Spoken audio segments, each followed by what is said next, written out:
আগামী 7টা দিন 20,000 পাউন্ড মাটির নিচে। এটা এখনো পর্যন্ত আমার করা সব থেকে ভয়ানক জিনিস। ঠিক আছে, সময় হয়ে গেছে, আমাকে জীবন্ত কবর দাও।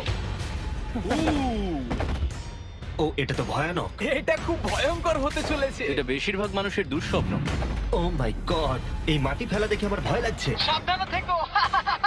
মাটি ফেলে দাও। ও মাই গড, আমার মনে হচ্ছে ওপরটা আমাকে ধরতে হবে। আরে কফিনের ওপরটা তো কাঁপছে। আমি আগামী 7 দিনের জন্য এই কফিনের কাছে আমার জীবন সঁপে দিচ্ছি। শুধু প্রার্থনা করব হঠাৎ করে যেন এটা ভেঙে না পড়ে। এবং অবশ্যই এটা বলার কথা নয়, কিন্তু বলছি এটা 100% রিয়েল। এবং আমি সত্যি কথা বলছি, আমার ধারণাই ছিল না এটা কতটা কঠিন হতে পারে।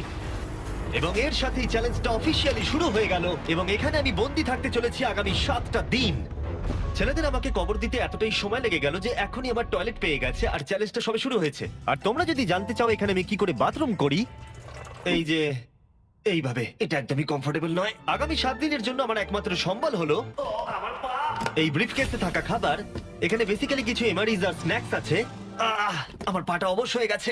ওখানে 5 গ্যালনের জলের ড্রাম আছে, আর বাকি যা কিছু প্রয়োজনীয় ছেলেরা এই ব্রিফকেসে রেখে দিয়েছে, যেটা প্রমাণ করে 7 দিনের অনেক আগেই আমার সমস্ত খাবার শেষ হয়ে যাবে। সত্যি কথা বলতে এটা খুবই বিপজ্জনক, আর যাতে আমার শ্বাসরোধ না হয় তাই এরা আমার গতিবিধির উপরে নজর রাখছে। জিমি, তুমি কি এটা শুনতে পাচ্ছ? হ্যাঁ, মনে হচ্ছে যেন নোলানের মা মাটির উপরে লাফাচ্ছে। যদি 12 জন লাফাতো তাহলে এটা মনে হতো। এখন প্রায় রাত্রি 1টা। আমার মনে হয় তোমরা সবাই এখন ঘুমোতে চলে যাবে। আমি চাই অন্তত একজন ওয়াকির কাছে সব সময় থাকুক। যদি আমার কিছু প্রয়োজন পড়ে তাহলে আমি তোমাদেরকে বলতে পারবো।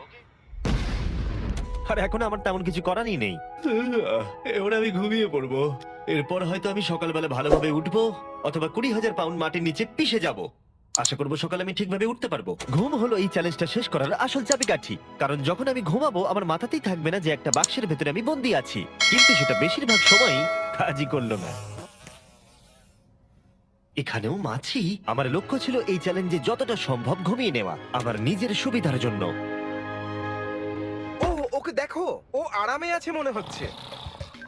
Jimmy J. না, নোলান তোমার ফটোতে কি সব এঁকেছে? হ্যাঁ নোলান, তোমার মায়ের সেটে আসতে কত ঘন্টা সময় লাগবে? এবার তুমি মায়ের ব্যাপারে কিছু বলবে। আশা করবো উনি আমার কফিনটাকে ভেঙে ফেলবেন না। এই ভিডিওতে আমার স্ট্র্যাটেজি হলো পুরো সময়টাই ঘুমিয়ে কাটানো। ও, আমি ভুলেই গেছিলাম আমার বন্ধুরা আমাকে বিরক্ত করবে আর আমি ঘুমাতেই পারবো না। এটা খুবই বিরক্তিকর। আমি শুরু করবো আজকের দিনটা এই বড় প্যান্টটাকে শর্টসে পরিণত করে। আও, আও, আমি বক্সেই মেরে দিয়েছি। Mission 1 complete. আমার কাছে এখন শর্টস আছে। এটা হলো আমাদের ফুড ব্রিফকেস। চলো এমআরইজ ট্রাই করা যাক। এমআরইজ হলো সহজেই তৈরি করা যায় এমন একটা খাবার। একটা জিনিস করতে হবে, এর ভেতরে গরম জল দিয়ে দাও আর এটা তৈরি হয়ে যাবে। অন্যদিকে এখন ছেলেরা স্টেক গ্রিল করছে, আর বলতে গেলে ওরা আমার কবরের উপরে পিকনিক করছে। জানো জিমি, তোমার জন্য এখন থেকে আমরা এমআইএস খাবো যতক্ষণ তুমি ওখানে থাকবে। সত্যি? হ্যাঁ, না, আমি এক্ষুনি শুনতে পেলাম পাশ থেকে কেউ না বললো। তুমি এখন হট ওয়াটার পাস্তার স্বাদ উপভোগ করো। আর এইদিকে এটা হলো আমার অবস্থা। ও, এটা বেশ ক্রাঞ্চি। পাস্তা ক্রাঞ্চি কেন হয়? এটা তো দারুণ। আমি এতটাই বোর হয়ে গেছিলাম যে আমি মজা করবার জন্য কফিনের দেওয়ালে ঘুষি মারছিলাম। তারপরে আমার হাত ব্যথা করতে শুরু করলো, তাই আমি হাতে একটা মোজা পরে নিলাম যাতে আমার ব্যথা আর না লাগে। আমি মজা করবার জন্য পাগল হয়ে গেছিলাম। ও জিমি, ধন্যবাদ, আমি খুবই বোর হচ্ছিলাম। 1 সেকেন্ড। ও তোমরা কি করছো? আরে এটা তো আমাকে ভয় পাইয়ে দিয়েছে। তোমরা কি আমাকে একটু বলতে পারবে তোমরা কি করছো? দেখছো না আমার জীবন বাজিতে রাখা আছে। ঠিক আছে। দুর্ভাগ্যবশত ছেলেরা আমাকে কোনো কিছুই বলতে রাজি ছিল না। ওরা যেটা করছিল, একটা পাইপ সোজা কফিনের কাছাকাছি ঢুকিয়ে দিয়েছিল, ভ্যাকিউম দিয়ে মাটিটাকে পরিষ্কার, সরিয়ে দিল, তারপর পরিষ্কার। একটা সার্জিক্যাল ওয়্যার ক্যামেরা ঢুকিয়ে দিল আমাকে দেখার জন্য যে আমি কিরকম অবস্থায় আছি। আস্তে, আমি জানতাম এটাই হবে, জানতাম আমি। এবার ভেতরে যাও। মনে হচ্ছে যেন সার্জারি করছি। এরা কি করছে? আমার পায়ের উপরে একটা মাছি ঘোরাঘুরি করছে। বেরিয়ে যাও এখান থেকে। ভালো করে ধরো এটা। হ্যাঁ, একটু নামাও। ও ক্যামেরাটা সরাও। ও, আমরা দেখতে পেয়েছি। মজা পেয়েছো? জিমি। Good night Jimmy. আর যখন দ্বিতীয় দিন হতে চলেছিল, বয়েজরা আমাকে ছেড়ে আরভিতে সময় কাটাতে চলে গেল। আর তারপরে আমি কি করব ভেবেই পাচ্ছিলাম না। তাই আমি ভাবলাম সেকেন্ড ব্রিফকেসটা খুলে একবার দেখি যে ভেতরে ছেলেরা কি কি দিয়েছে। ওই দেখো কার্ডটা খুলছে। এটা কি নোলানের মা? আমি একটা ফটো পেয়েছি তোমার মায়ের। ভাই, এটা তুমি করেছো? না, বলো, এটা কি আমি করেছে? করিনি। নোলান, এটা কি তোমার মা? ও মাই গড, বুকে নিয়ে শুয়ে আছে। ও মাই গড। এই ছবিটা হারিয়ে ফেলার বদলে আমি যদি ভাবি এই চ্যালেঞ্জটা আমাকে কি জন্য কুইট করতে হবে, প্রথমত ভিতরে পুপ করা যাবে না, তারপরে পিঠে ব্যথা, পিঠে ব্যথা, পিঠে ব্যথা, আর হয়তো আরো বেশি পিঠে ব্যথা। আর তোমরা অবশ্যই বলতে পারো এটা এখনই আমার জন্য কঠিন হয়ে উঠছিল, আর প্রতিবারের মতোই তোমরা বাজি ধরতে পারো যে এটা আরো খারাপ হতে চলেছে। এখন খুব জোর বৃষ্টি হচ্ছে, একটা বাজ পড়ার আওয়াজে আমার ঘুমটা ভেঙে গেল। নোলান, ওঠো, আমাদের একবার জিমিকে দেখে আসা উচিত। ও ঠিক আছে তো? আমার সত্যি বলতে একটু চিন্তা হচ্ছে। দেখে মনে হচ্ছে বৃষ্টিটা খুব জোরেই হয়েছে। আচ্ছা, মাটিটা ভারী হয়ে গেছে। মাটিতে জল পড়লে মাটি তো ভারী হয়ে যায়। জিমি! ওকে জাগানোর আমার কাছে একটা আইডিয়া আছে।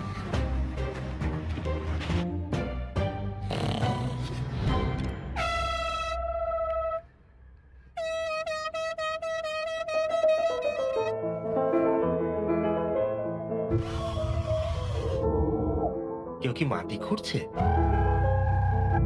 আবার সেই একই জিনিস। ভিজে গেলে আমার কাছে কিন্তু একটাও প্যান্ট নেই, আর অবস্থা আরো খারাপ হতে চলেছে। জিমি, আমাদের কথা শুনতে পাচ্ছো? তোমরা উপরে করছোটা কি? তোমাকে যেখানে কবর দেওয়া হয়েছে সেখানে আমরা 15টা স্পিকার লাগিয়েছি। ও আচ্ছা, তাহলে এবারে ক্রিস ফালতু গানগুলোকে চালাবে। জিমি, এখানে এখন পার্টি হচ্ছে। ও মাই, ও হো হো হো। আরে আমার কফিনটা তো রীতিমতো কাঁপছে। জিমি, ভূমিকম্প হচ্ছে! ও মাই গড! দাঁড়াও, এটা আবার কি? আমি এইমাত্র দেখলাম আমার কফিনের একটা স্ক্রু ঢিলা হয়ে গেছে। ওর কফিনের স্ক্রুগুলো খুলে যাচ্ছে। পেসের জন্য তুমি মজা করছো না তো? হ্যাঁ, পেসের জন্য। এটা কি চিন্তার বিষয় যে ইতিমধ্যেই একটা স্ক্রু খুলে গেছে? ফুল ভলিউম দাও! তোমরা আসলে কি করছো বলো তো? আমি ভাইব্রেট হচ্ছি! ও, এই ভাইব্রেশন আমার মাথা খারাপ করে দিচ্ছে। ও, আমার চুলের ভেতরে ফুলকি করছে, আমার আর ভালো লাগছে ঠিক না। আছে, চলো একটা টানেল খোঁড়া যাক। আমরা এখান থেকে টানেল খোঁড়া শুরু করব আর খুঁড়তে খুঁড়তে জিমির কফিনের কাছে যাব। আমাদের কাছে যে স্পিকার আছে তার আওয়াজে ও খোঁড়ার শব্দ শুনতে পাবে না। একটা আইডিয়া আছে, আমরা স্পিকারে কনস্ট্রাকশনের একটা সাউন্ড চালাবো, তাহলে ও আর খোঁড়ার আওয়াজ শুনতে পাবে না। এখানে জোরে শব্দ হচ্ছে আর ওয়াকিতে কেউ অ্যান্সারও দিচ্ছে না। তাহলে কি আমি মরতে চলেছি? মনে হচ্ছে যেন ভিডিও গেম খেলছি। অথবা তারা কিছু বোকামি করতে চলেছে। দেখা যাক আমি এটা করতে পারি কিনা। অফিসিয়ালি আমি 50 ঘন্টা পার করে ফেলেছি। গত চ্যালেঞ্জে কাটানো সময়ের থেকে আরো বেশি সময় আমি এবারে কাটাতে চলেছি। আমি ডাক্তারকে প্রমিস করেছিলাম আমি রোজ নড়াচড়া করব যাতে ব্লাড ক্লটস না হয়, কারণ 7 দিনের জন্য সোজা শুয়ে থাকা আপনাকে মেরেও দিতে পারে। আমি এবারে একটা গর্ত খুঁড়বো। পেসের জন্য আমাদের এত কাজ করতে হচ্ছে। আমি বয়েজদের ডাম্বল দিতে বলেছিলাম আর ওরা আমাকে 3 পাউন্ডের ডাম্বল দিয়েছে। ও ও, ও, ও, ও, কি বাজে গন্ধ বেরোচ্ছে। হ্যাঁ, শুধুমাত্র এটা ভেবেই আমি এগুলো করছি, কারণ 2 দিন পরে যখন আমি দাঁড়াবো তখন আমি মরেও যেতে পারি। ক্রিস, আরো কয়েক ফুট খোঁড়ো। সত্যি বলতে আমি এটা খুব একটা ভালো চালাতে পারি না। আমি বোর হচ্ছি কফিনের ভেতরে।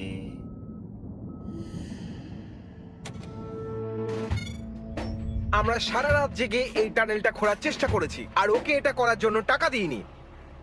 এটা কি সেফ?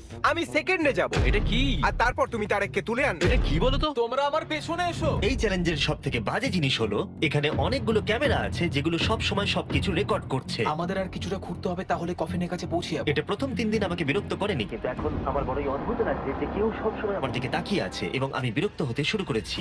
ও, আমরা পৌঁছে গেছি, পৌঁছে গেছি। এই তো দেখা যাচ্ছে। এটা আবার কিসের শব্দ শোনা যাচ্ছে? Hi Jimmy! কি? Hi Jimmy! জিমি! জিমি, তুমি আমাদের দেখতে পাচ্ছ?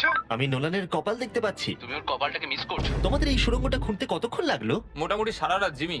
এটা যে হবে আমি একদমই আশা করিনি। এই নোলান, 1 সেকেন্ড, এই ফটো সম্পর্কে তুমি কি বলবে? কি করলে তুমি আমাকে ওই ছবিটা ফিরিয়ে দেবে বলো? এটাই আমাকে এখানে বাঁচিয়ে রেখেছে। আমি এটা ফেরত নেবো কিভাবে? আমি এটা ফ্রেম করবো আর সারা জীবন রেখে দেবো, কিছু মনে করো না। তুমি অনেকদিন ধরে কফিনে বন্দি রয়েছো, তাই দেখোই নি যে চ্যানেলের কি অবস্থা। Yay! আমাদের 200 মিলিয়ন হতে চলেছে। তুমি কফিনের মধ্যে থেকে 200 মিলিয়ন সাবস্ক্রাইবার হিট করবে। এটা লাইভ দেখতে পারলে ভালো লাগতো।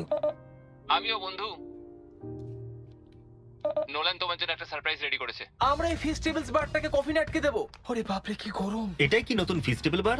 এই, আমার বন্ধুরা কিন্তু এটার জন্য ভালো মার্কেটিং করেছে। এবার প্রত্যেকটা টাইম ল্যাপসে ফেস্টিভ্যালকে দেখা যাবে।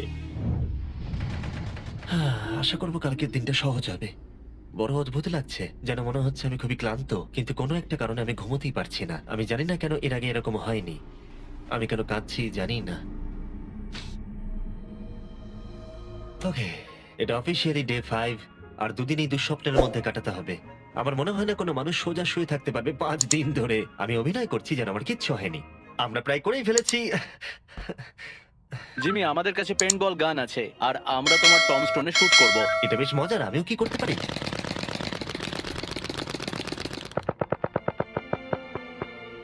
আমি জানি না ওদের কি বলা উচিত। জিমি, তুমি ভেতরে মজা করার জন্য কি করছো? কিচ্ছু নয়, আমি মানসিক যন্ত্রণায় আছি। তুমি কি পুপ করেছো? আমি সত্যি অনেক পুপ করতে চাই, কিন্তু আমি দেখতে চাই এটা আমি 2 দিন চেপে রাখতে পারি কিনা। আমি জানি না কেন, কিন্তু কোনো কিছুই করবার মতো মোটিভেশনই পাচ্ছি না। আমি এখানে 5 দিন ধরে শুয়ে আছি আর আমার নিজের খাবার তৈরি করার মতো এনার্জিটাও নেই। আর যেহেতু এখানে বাথরুম করাটাও এতটাই ডিফিকাল্ট, জিজ্ঞাসা করো না কি করে, কিন্তু ভুল করে আমার প্যান্টে একটু টয়লেটও লেগে গেছে, আর সেই জন্য আমি আমার প্যান্টের ওই অংশটাকে কেটে ফেলে দিচ্ছি। এটা করার জন্য আমাকে ক্ষমা করো। এটা ছিল খুবই বিরক্তিকর। জিমি, আমরা সেলিব্রেট করার জন্য রেডি। আমাদের 200 মিলিয়ন সাবস্ক্রাইবার হতে চলেছে। আমাকে বলতে পারবে আমাদের কখন 200 মিলিয়ন হবে, কতক্ষণ লাগবে? আমি রকেট সায়েন্টিস্ট নই। ও আমাদেরকে কি ভাবছে? আজকে সারাদিনটাই আমার খুব বাজে কেটেছে, কিন্তু আমার চ্যানেলের 200 মিলিয়ন সাবস্ক্রাইবার হতে চলেছে, যেটা আমাকে আনন্দ দিচ্ছে। তোমরা জানো এখনো 200 মিলিয়ন সাবস্ক্রাইবার হতে সময় লাগবে, তাই এখনই উপযুক্ত সময় ভেরাইজন হোম ইন্টারনেট সম্পর্কে বলার। হ্যাঁ, তুমি ঠিক বলেছো। ভেরাইজন 5G হোম ইন্টারনেট তার নামের মতনই কাজটাও করে। এই ওয়্যারলেস ইন্টারনেট আপনার বাড়িতে extremely fast 5G ultra wide band network provide করবে। জিজ্ঞাসা করো না সেটা কিভাবে, কিন্তু ছেলেরা এটাকে মাটির তলায় ঢুকিয়ে চেক করলো। আমরা এটাকে অন করলাম। খুব ভালো। ওকে, আমি কানেক্টেড। এবার তুমি 200 মিলিয়ন সাবস্ক্রাইবার হওয়া দেখতে পারবে। আর ভেরাইজনকে ধন্যবাদ জানিয়ে বলি, এই বক্সটাকে প্লাগ করতেই আমি পেয়ে গেলাম আমেরিকার highest quality 5G home internet. আর ছেলেরা যা করলো তাতে এটা কাজ করছে। আমি মাটির 10 ফুট তলাতেও আমার সাবস্ক্রাইবার কাউন্ট দেখতে পাচ্ছি। কারণ তুমি কি এটা জানো যে 18 বছরের উপরে যারা এই ভিডিওটাকে দেখছে, যখন তারা ভেরাইজন হোম ইন্টারনেট অর্ডার করবে, ভেরাইজন তাদের উপহার দিতে চলেছে একটা Xbox Series S। ওদের মনে হয় টাকা ভালো লাগে না। সত্যি কথা বলতে কি, হ্যাঁ। আর তোমরা প্রতি মাসে মাত্র $35 দিয়েও এটাকে পেতে পারো। আর তাই যদি তোমরা পৃথিবীর সবথেকে ফাস্ট ইন্টারনেট পেতে চাও, চলে যাও MrBeastVerizon.com এ। তোমার অ্যাড্রেসটা দিলে ওরা বলে দেবে তোমার এলাকাতে অ্যাভেলেবল আছে কিনা। আর চলো এবার ফোকাস করা যাক আমাদের 200 মিলিয়ন সাবস্ক্রাইবারের লক্ষ্যে। আমরা খুব কাছেই আছি। এটা করার আগে আমি একজন নেব্রাস্কার সাধারণ ছেলে ছিলাম ও আর এখন নর্থ ক্যারোলিনার একজন সাধারণ ছেলে। এর আগে আমি নেব্রাস্কার একজন সাধারণ ছেলে ছিলাম। কার্ল, এটা একটা দারুণ মুহূর্ত। নোলানকে কপি করো এটা না। দারুণ ব্যাপার। আমরা লাঞ্চ টেবিলে বসে এ ব্যাপারে কথা বলতাম, আর এখন আমাদের 200 মিলিয়ন সাবস্ক্রাইবার হতে চলেছে। আমি এটাই বলতে চাই, আমার তোমাদের সাথে কাজ করতে খুব ভালো লাগে। আমরা এইভাবেই আরো এগিয়ে যাব। আর ফাইনালি চ্যানেলার, তুমি কি বলবে? এখানে যখন আমি কাজ শুরু করি তখন আমরা 7 জন ছিলাম, আমি জেনিটার ছিলাম। এখন আমাদের 200 মিলিয়ন সাবস আর এখন আমি খুব খুশি। আমি ভিডিও করা শুরু করি যখন আমার বয়স 11, আর এখন আমি 25। আর আমি স্বপ্নেও ভাবিনি আমার চ্যানেল এই জায়গায় পৌঁছে যাবে। মানে আমি বলতে চাইছি আমাদের 200 মিলিয়ন সাবস্ক্রাইবার হতে চলেছে, আর আমি প্রতিটা সাবস্ক্রাইবারকে ধন্যবাদ জানাতে চাই যারা আমার ভিডিওগুলো দেখে। আমার এখনো সেই দিনগুলোর কথা মনে পড়ে যখন আমি ভিডিও বানাতাম কিন্তু 0 ভিউ আসতো। Thank you so much. এক্ষুনি সব কটা নাম্বার চেঞ্জ হবে।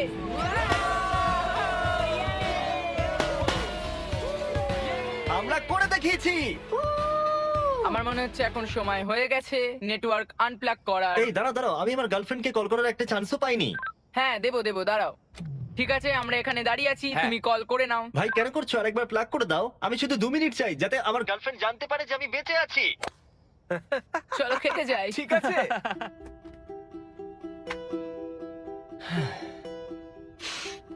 হুম। আমি বুঝতেই পারছি না যে আমি কেন কাঁদছি, কিন্তু আমি নিশ্চিত নয় যে কি কারণে আমি কাঁদছি। 200 মিলিয়ন হওয়ার পর ছেলেরা খুবই আনন্দ করছে, কিন্তু আমি এখানে একদম একা। আমি এখানে বন্দী হয়ে রয়েছি। 5টা দিন কেটে গেছে, 5টা দিন এই কফিনের ভেতরে একলা। সত্যি কথা বলতে আমি জানি না এখানে আমি বাকি 2 দিন কি করে কাটাবো। আমার সমস্ত উৎসাহ দ্রুত শেষ হয়ে আসছে। হ্যালো জিমি, কি করছো তুমি? ও কিছু বললো না, ও বেঁচে আছে তো? নোলান, তোমাকে ধন্যবাদ জানাই, তুমি দেখছো যে আমি বেঁচে আছি কিনা। তুমি কিন্তু ওখানে এখন ঠিক আছে তো? আর শিব জিমির মনে হয় এখন আর কিছু ভালো লাগছে না। এখনো একদিন কাটাতে হবে আর ও খুব ভেঙে পড়েছে। আমি সবটুকু দিয়ে তোমাদের সাথে কথা বলছি কন্টেন্টটা ভালো করতে, কিন্তু সত্যি কথা বলতে কথা বলার এতটুকু এনার্জিও নেই। আমি শুধু এখান থেকে বেরোতে চাই। এবার ওর মাথা খারাপ হয়ে যাচ্ছে। ওকে খুশি করার উপায় ভাবতে হবে, তাই আমি কিছু জনকে নিয়ে আসি। আমি জানি না আমার বলাটা উচিত হবে কিনা, কিন্তু আমি আমার সমস্ত পি বটলগুলো ইউজ করে ফেলেছি। আর যদি আমার এখন টয়লেট পায়, তাহলে আমাকে খাবারটা খেতে হবে আর প্যাকেটের ভিতরে টয়লেট করে বন্ধ করে রাখতে হবে। আমি জানি এটা বেশি ইনফরমেশন দেওয়া হয়ে যাচ্ছে, এই চ্যালেঞ্জটা সত্যি ডিসগাস্টিং, তাই আমি বেরোতে চাই। আমি এতটাই বোর হয়ে গেছিলাম যে হয়তো এই পৃথিবীর একটাই জিনিস পারতো আমাকে আনন্দ দান করতে। জিমি, আমি কাউকে নিয়ে এসেছি। কাকে নিয়ে এসেছো? আমার প্যারেন্টস কে। ও, আপনারা কেমন আছেন? ভালো। মাটির তলায় থাকাকালীন তুমি কি নোলানের মায়ের ব্যাপারে কিছু কথা বলছিলে? না না, সেরকম কিছু নয়। আর এই ছবিটা? আমি জানি না আপনারা কিসের কথা বলছেন। আসল কথায় আসি, আপনারা কি নোলানের ব্যাপারে কোনো হাস্যকর ঘটনা আমাকে বলতে পারবেন? জিমি, অনেক আছে। এটা চ্যালেঞ্জটাকে আরো বেশি ইন্টারেস্টিং করে তুলবে। ও আমাদের বলেছিল যে ওর স্কুলে প্রোগ্রাম আছে, কিন্তু ও অ্যাকচুয়ালি ও পাশের বাড়িতেই কিছুক্ষণ সময় কাটিয়েছে। আমরা দেখতে যাই ও বাড়িতে একটা মেয়েকে জানো অনেক ক্রিসমাস। এটা আমাকে চিয়ার করার জন্য যথেষ্ট, কারণ আমি জানি কমেন্ট সেকশনে ঝড় উঠতে চলেছে। আমার এই জন্য জিমিকে ভালো লাগে না। আমার মা আরেকটা প্রশ্ন করতে চায়। হ্যাঁ বলো। ঠিক আছে, এবার চলো, এটা Bye, এভাবেই জিমি। কাজ করে। ওরা কি ওয়াকিটা আবার ফেলে দিল? আমি জানি তোমাদের সবার এখন খুব ঘুম পেয়েছে, আর তোমরা কেউ তাড়াতাড়ি উঠবেও না, তাতে আমার কিচ্ছু যায় আসে না। এখন থেকে ঠিক 12 ঘন্টা পরে আমি চাই তোমরা সবাই খোঁড়া শুরু করো, ওকে? তাহলে খুব তাড়াতাড়ি উঠতে হবে, তাই না? এখন কটা বাজে? আমরা আমাদের অ্যালার্ম বাজলেই উঠে পড়বো, চিন্তা করো না। আচ্ছা, যখন আমি উঠে দাঁড়াবো তখন ব্লাড ক্লটস হয়ে আমি মরে গেলে তোমরা কি করবে? আমি জানি তোমাকে কোথায় পুঁততে হবে। 12 ঘন্টা পরে দেখা হচ্ছে। ওটা একটা ডেট হবে। এখন আমি ঘুমোতে যাচ্ছি, আর কাল সকালে যখন আমি ঘুম থেকে উঠে চোখ খুলবো, আশা করি কেউ একজন মাটি খুঁড়ে আমাকে কফিন থেকে বের করবে। আমি জানি না কেন আমার চোখে জল আসছে। আমি এর আগে কখনো এতটা এক্সাইটেড হইনি আমার গোটা জীবনে। আমি আর অপেক্ষা করতে পারছি না কালকের সূর্যের আলো দেখবার জন্য। কালকে সকালে দেখা হচ্ছে, এটা দারুণ হতে চলেছে। শেষ রাতে ঘুমোবার সময় আমি এটাই ভাবছিলাম, চ্যালেঞ্জটা শেষ হওয়ার পর আগামীকাল সকালে আমি উঠে দাঁড়াতে পারবো কিনা। এটা সাধারণ ব্যাপার নয় কোনো নড়াচড়া না করে 7 দিন টানা শুয়ে থাকা। বয়েজ, আজকে অফিসিয়ালি 7 দিন হয়ে গেছে। আমি জানি তোমাদের বেশি পরিশ্রম পছন্দ নয়, কিন্তু তোমরা কি আমাকে ঘুরে বার করবে? আমরা তোমাকে বের করছি, জিমি। এটা চ্যালেঞ্জের সব থেকে জঘন্য পার্ট, কারণ আমাকে অপেক্ষা করতে হচ্ছে কখন আমার স্টুপিড ফ্রেন্ডরা আমাকে ঘুরে বার করবে। আর এদিকে আমার টেনশনও হচ্ছে যে উঠে দাঁড়াবার পর আমি যেন মরে না যাই। দেখা যাক কি হয়। এক্সকাভেটরটাকে নিয়ে এসো। আমি বেরোনোর পর ওরা যেটা প্রথম বলবে সেটা হলো আমার গায়ে কি বাজে গন্ধ। জিমি সান্টা ক্লজের মতো দেখতে একজন লোক তোমাকে বের করছে। কারণ আমার কিচ্ছু যায় আসে না ওকে কেমন দেখতে, আমাকে শুধু এই কফিন থেকে বার করো। যে কোনো মুহূর্তে ওপরের মাটিগুলো সরে গিয়ে সূর্যের আলো দেখা যাবে, আর অপেক্ষা করতে পারছি না। ও, এই তো এক্সক্যাভেটর। ও, এটা তো ভয়ানক।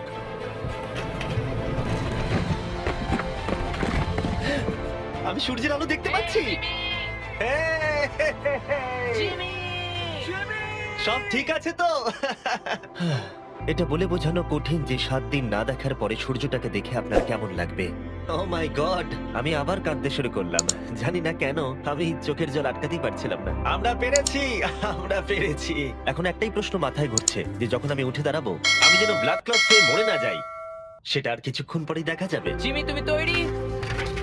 আমার উপরে ফেলো না। ও, ওখান থেকে কি গন্ধ বেরোচ্ছে? আমি জানতাম তোমরা এটা বলবে। এটা আমি একটু আগেই বলেছি।